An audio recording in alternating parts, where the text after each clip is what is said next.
every garden should have. These are the Milkweed Butterfly Bouquet. I've got these on order. They're coming to my house as well.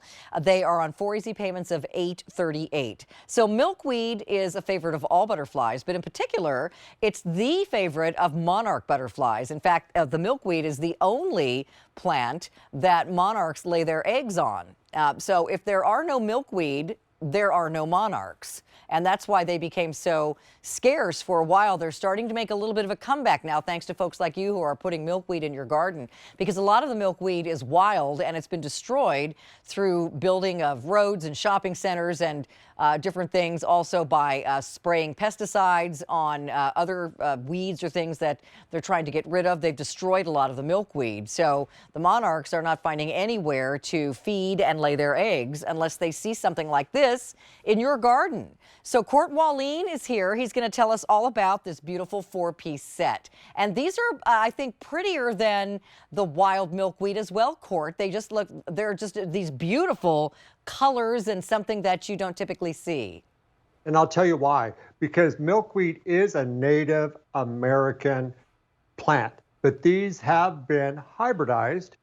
They're award-winning. They still feed the monarchs, but they look even more beautiful in your yard. They're more compact, they're not leggy, and they're the most essential plant that Roberta's offers now for several years. The monarch butterfly population has been dwindling.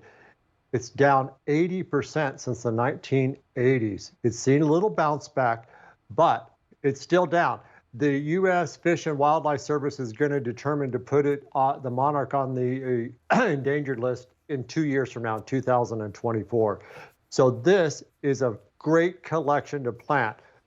Each one of the plants, and you're getting 4, is like a way station.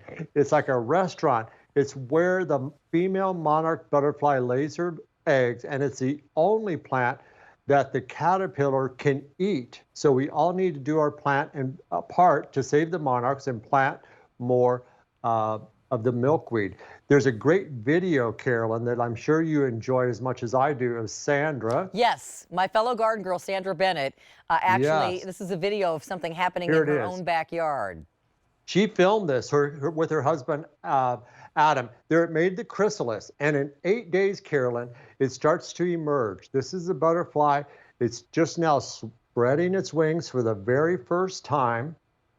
There it's flapping. And now watch as Sandra releases the butterfly into the wild. There he goes. One Asclepia plant can be covered with those caterpillars, up to 50 or more. So plant several sets of these. Carolyn, so many people say, well, where do they grow? Well, let me tell you, they like hot, full sun, and they are drought tolerant. These plants, as an American native, will take temperatures down, come on, minus 30 degrees below zero. Perennial so for they sure. come back every single year.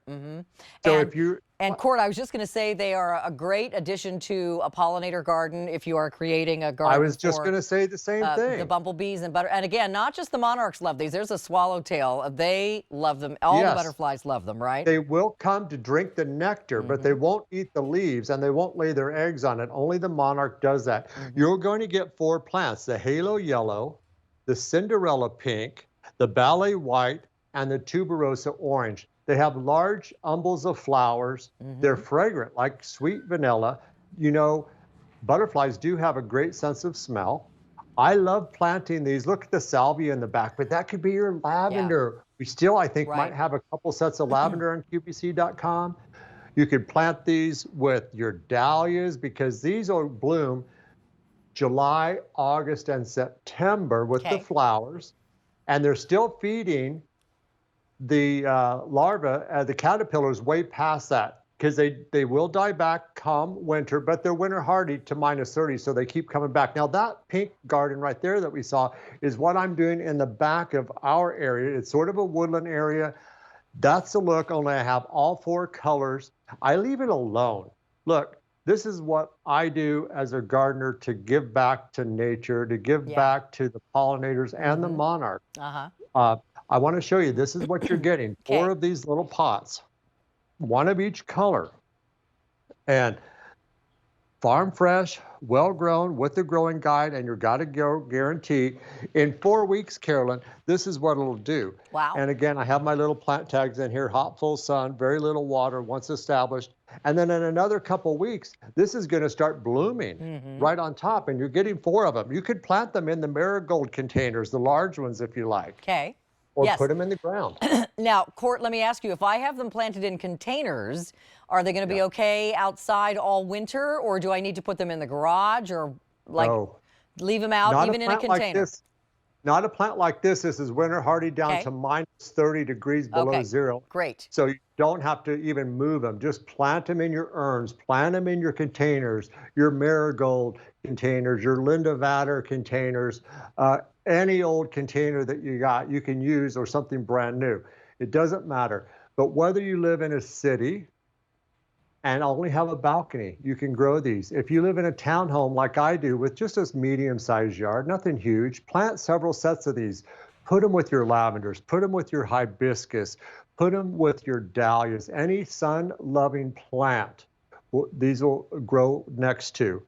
And if you have a farm, please do your part. Plant as many of these as you can. Yeah. Like you said, urban sprawl, herbicides, whatever, have been decimating the milkweed plants. And then things like this cannot happen in nature because there's no place for those caterpillars to eat. There's no place for those monarch butterflies to lay their eggs. So plant several sets of these. You'll have no regret. Again, that's from Sandra's garden. There's Sandra. Yes. That's her husband holding on to him, Adam, holding on to the butterfly, and there she goes. She's going to let him out. But that's what they do. The eggs turn into the caterpillars who eat the leaves, and then they make their own little house, their little chrysalis, and they stay in there until they emerge as a beautiful adult monarch butterfly. And the monarchs only eat the milkweed. That's right. Now, other butterflies love them as well, but if there are no milkweed plants, we will soon have no more monarch butterflies. So it's very, a lot of the plants have been decimated. So and these are award-winning they're gorgeous. Native perennials. Great bill to ship to. You know, send a little guide like this because you will attract so many other butterflies besides the monarchs, like you said. But this is essential for the monarchs. 3 months of color. They come back every year, and it's a set of 4. Each individual colors in individual pots. So you'll get color, you'll get butterflies galore. You'll be doing something great for the monarchs and great for the planet. So get your milkweed, also known as Asclepias. You need to have it in your garden. $33.50 and 4 easy payments of $8.38. Thank you, Court. Thank you, Carolyn. Now, we'll see you soon. Court, you're on your way back in a little bit. Yes.